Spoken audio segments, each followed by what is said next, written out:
الرحمن الرحیم وَلَقَدْ جَاءَكُم مُوسَىٰ بِالْبَيِّنَاتِ، تحقیق آئے تمہارے پاس موسیٰ علیہ السلام بالبینات، روشن دلیلوں کے ساتھ۔ بینۃ نشانی کو بھی کہتے ہیں اور دلیل کو بھی کہتے ہیں۔ ثم اتخذتم العجل، ثم پھر اتخذتم، اتخذ یتخذ اتخاذا کا معنی کیا ہوتا ہے؟ بنانا۔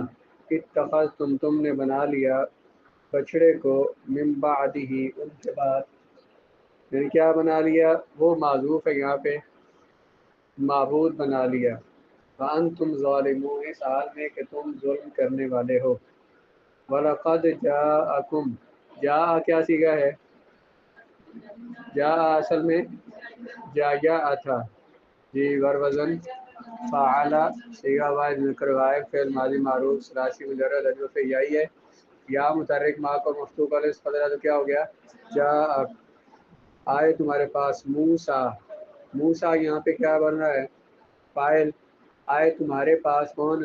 موسیٰ علیہ السلام، بالبینات واضح نشانیوں کے ساتھ۔ ثم اتخذتم، اتخذتم اصل میں کیا ہے جی؟ اتخذتم تو نہیں ہے، اس کے حروف اصلی کیا ہیں؟ اخذ یاخذ، اخذن، اخذ یاخذ سے باب افتعال کیسے بنے گا؟ اتخذ یتخذ اتخاذا، کیا تھا؟ بولو نا، اتخذ یتخذ اتخاذا۔ اب یہ جو اتخذ ہے اس میں دو حمزے ہیں، پہلا متحرک ہے دوسرا ساکن۔ دوسرے حمزہ کو پہلے حمزہ کی حرکت کے موافق حرف علت سے بدلا تو کیا بنا؟ اتخذ، کیا ہوا؟ اتخذ۔ اب جو واو اور یا باب افتعال کے فا کلمہ میں آئے تو اس کو تا سے بدل دیتے ہیں اور تا کو تا میں ادغام کر دیتے ہیں، لیکن شرط یہ ہے کہ وہ یا کسی سے حمزہ سے بدلی ہوئی نہ ہو، وہ کسی سے بدلی ہوئی نہ ہو۔ لیکن یہاں پہ اتخذ میں یہ یا ہے، یہ حمزہ سے بدلی ہوئی ہے۔ یہ واحد صیغہ ہے جس میں خلاف قیاس، خلاف قانون، جو حمزہ یا سے بدلی ہوئی ہے اسے بھی تا سے بدل رہے ہیں۔ ویسے جو ہے اس یا کو تا سے بدلتے ہیں باب افتعال میں جو کسی سے بدلی ہوئی نہ ہو، جو اصلی ہو۔ لیکن اس صیغے میں اتخذ یتخذ میں اصل میں یہاں پہ تھا اتخذ، یہ جو حمزہ، یہ جو یا ہے یہ حمزہ سے بدلی ہوئی ہے، حمزہ پہلے تھی، حمزہ کو یا سے بدلا تو پھر اتخذ بنا، پھر یا کو تا سے بدل دیا۔ صرف اس صیغے میں یہ جو یا ہے یہ تا سے بدلی، حمزہ سے بدلی ہوئی ہے، پھر بھی اس کو تا سے بدل دیا ہے۔ لیکن یا کے بارے میں کیا قانون تھا بھلا؟ کہ جو یا اصلی ہو، کسی سے بدلی ہوئی نہ ہو، اس کو تا سے بدلیں گے۔ لیکن اس صیغے میں صرف جو یا ہے یہ حمزہ سے بدلی ہوئی ہے، پھر بھی اس کو تا سے بدل دیتے ہیں اور اتخذ بنایا۔ تو اتخذتم اصل میں کیا تھا؟ اتخذتم بر وزن افتعلتم، صیغہ جمع مذکر مخاطب، فعل ماضی معروف ثلاثی مجرد محموز الفا، ثلاثی مزید فی محموز الفا اسباب افتعال۔ پھر بنا لیا تم نے بچڑے کو، کیا بنا؟ اب اتخذ جو ہے اس کا مفعول ثانی معذوف ہے، تم نے کیا بنا لیا؟ بچڑے کو خدا بنا لیا، اس کی عبادت کرنے لگے۔ وَأَنْتُمْ ظَالِمُونَ، اس حال میں کہ تم تو ظلم کرنے والے ہو، یعنی ظالمون ظلم کرنے والے۔ یہ جو ظالمون کیا صیغہ ہے؟ بار وزن فاعلون، صیغہ جمع مذکر اس میں فاعل ثلاثی مجرد صحیح۔ یہ جو اس میں فاعل ہے نا، یہاں پہ یہ بھی تو کہا جا سکتا ہے تم ظلم کرتے ہو، انتم تظلمون، لیکن فعل کا صیغہ نہیں بولا بلکہ اس میں فاعل بولا ہے۔ فعل جو ہوتا ہے نا، یہ آگے آ جائے گا کہ یہ فعل جو ہوتا ہے اس میں حدوث اور تجدد ہوتا ہے۔ فعل میں کیا ہوتا ہے؟ حدوث، حادث کا معنی ہوتا ہے، تجدد کا معنی ہوتا ہے پہلے کوئی چیز نہ ہو پھر ہو جائے۔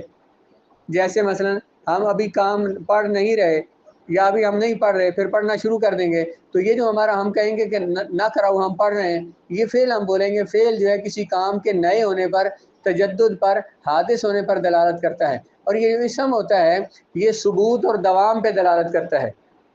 جملہ اسمیہ جو ہے انتم ظالمون، جملہ اسمیہ انتم مبتدا ظالمون خبر، جملہ اسمیہ کس پہ دلالت کرتا ہے؟ ثبوت، ثابت ہونے، دائمی ہونے پر دلالت کرتا ہے، ثبوت اور دوام پر۔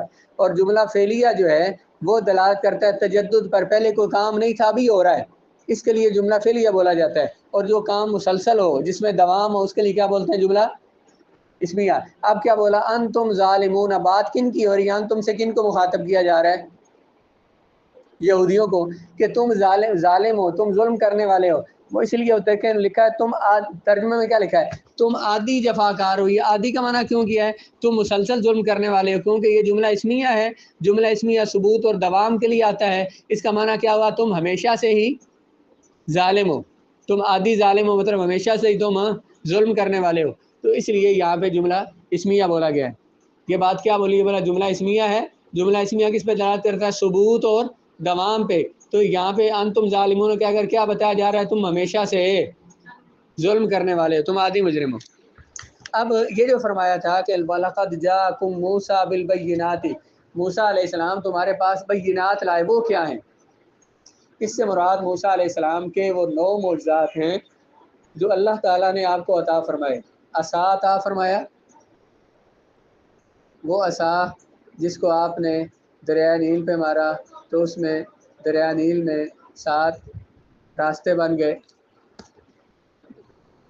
وہ عصا جس کو آپ نے زمین پہ رکھا اور وہ ایک بہت بڑا سانپ کی شکل بن گیا اور سانپوں کو کھا گیا۔ ید بیضا عطا فرمایا، ید کہتے ہیں ہاتھ کو، بیضا کہتے ہیں، اب یدو کی مؤنث ہے، سفید ہاتھ۔ آپ اس کو بغل میں ہاتھ ایسے ڈالتے، جب اس کو باہر نکالتے تو ایسے چمک رہا ہوتا ہے، ایسے چاند چمکتا ہے۔ یہ اللہ نے آپ کو معجزہ عطا فرمایا تھا۔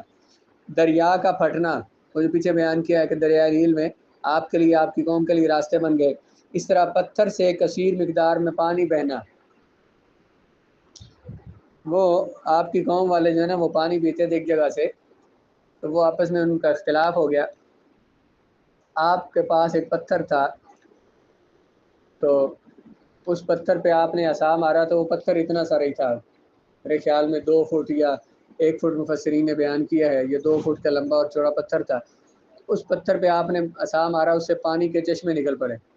جتنے قبیلے تھے 12 چشمے اس سے نکلے، ہر قبیلے کے الگ الگ چشمہ۔ پتھر وہ اتنا سارا ہی ہے، ویسے پہاڑوں سے پانی نکلتا ہے لیکن یہاں پہ چھوٹے سے پتھر سے اللہ کے نبی کے معجزے سے تو اس پتھر سے پانی نکلنا شروع ہو گیا۔ تو یہ آپ کا معجزہ تھا۔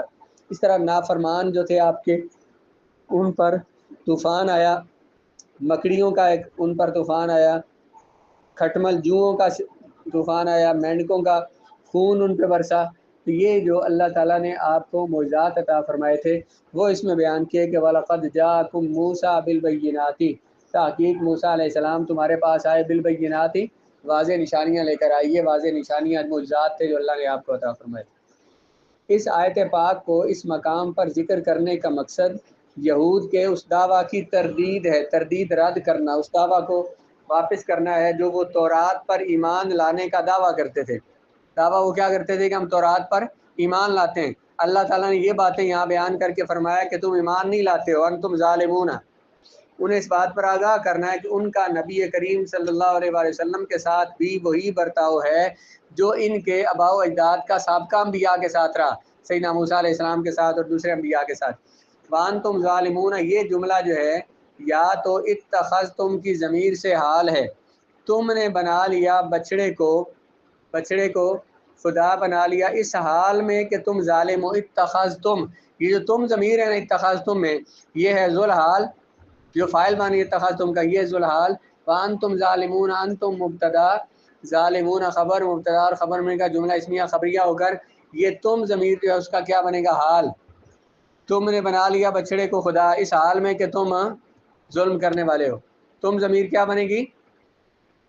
بولو نا، ذوالحال۔ اور انتم ظالمون جملہ اسمیہ، یہ کیا بنے گا؟ حال۔ ذوالحال اور حال مل کر اتخذتم فعل کا فاعل۔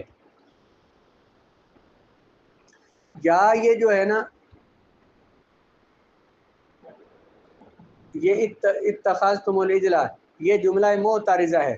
جملہ معترضہ وہ ہوتا ہے جو ایسے 2 جملوں یا 2 کلموں کے درمیان آتا ہے جن کا آپس میں گہرا تعلق ہوتا ہے اور اس جملے کا اعراب میں بھی کوئی محل نہیں ہوتا۔ جملہ معترضہ کیا ہوتا ہے؟ وہ جملہ جو 2 ایسے جملوں کے درمیان آئے ایسے دو جملوں کے درمیان میں آ جائے جن کا آپس میں گہرا تعلق ہو، اور یہ جو جملہ درمیان میں آیا ہے جسے جملہ معترضہ کہہ رہے ہیں، اس کا اعراب کے لحاظ سے، ترکیب کے لحاظ سے اس پہلے اور بعد والے جملے سے کوئی تعلق نہ ہو، اس جملے کو جملہ معترضہ کہتے ہیں۔ کیا بولا بلا؟ یا یہ ان کے نزدیک ہے جو درمیان کلام کی شرط جملہ معترضہ میں نہیں لگاتے۔